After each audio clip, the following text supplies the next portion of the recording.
An income plan that provides you with the income you need to live your life. Maybe take a trip to South Myrtle Beach. Maybe it's not Europe, but it's a decent trip. And it pays all the monthly fixed bills and living expenses. So think about this. Once you've solved the income part, and think about how long you would want your income to come for.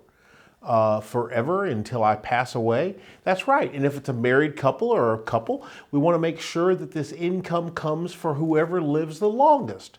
So if we knew we had income that came in after taxation, adjusted for inflation, and it would never run out. So it may not be, quote, that living large retirement, but that can come from the other money. But once you've solved the income part, which is what every retirement plan should start with, once you've solved the income, everything else becomes infinitely easier. The Bible is very clear. You can't build your walls high enough to protect from everything.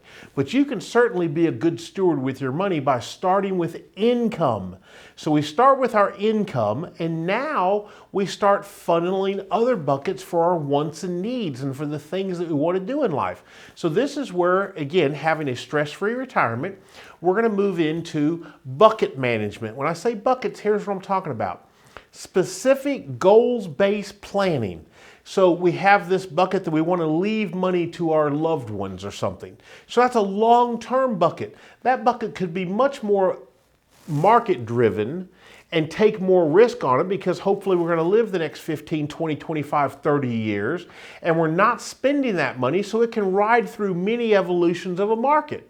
Okay, but how about this? We have a bucket where we want to help little Susie pay off her college loans, and we're going to need that money in 5 years.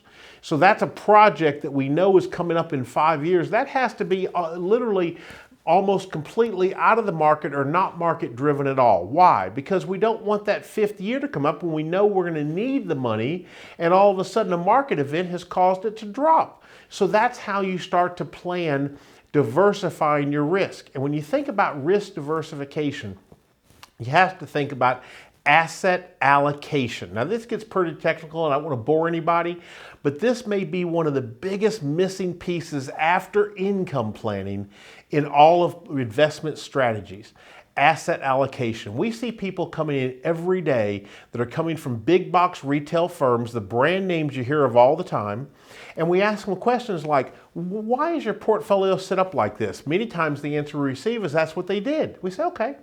One of the things we do is we run something called a correlation matrix.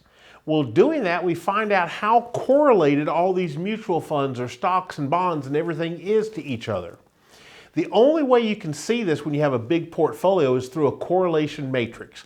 One of the things you'll find out is if you have a highly correlated portfolio, well, guess what that means? In times of market growth, the portfolio is going like this. Well, guess what happens in times of market decline? The portfolio is going like this. And they go, I thought I was much more diverse than this. You have to have asset allocation so we have things inside the portfolio that are not highly correlated. So some of them are up, some of them are down. So once we determine asset allocation, we've got income planning done, we've got asset allocation planning done, now we have to talk about tax planning and advanced tax planning. This is where we really do one of the best things we do at Alloy Wealth, which is help you devise a tax plan. Now think about this. Most people, when they're getting their taxes prepared, they're looking in the rear view mirror. What do I mean by that? You're talking about what's already happened. You're gathering up the whole year's worth of documents, taking it down to your CPA or tax preparer, and they're telling you what just happened last year.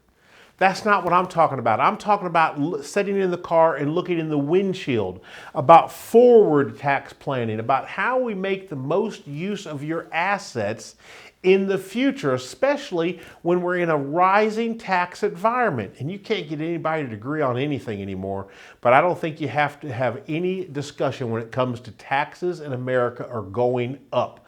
So we have to do advanced tax planning, talking about how we get the money out of those taxable accounts and into tax-free accounts so that when taxes rise in the future, you're not going to be forced to pay way more of your hard-earned dollars back to the government.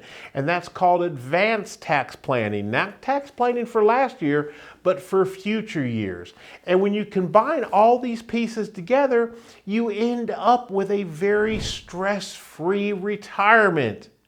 And it's all possible through written retirement planning.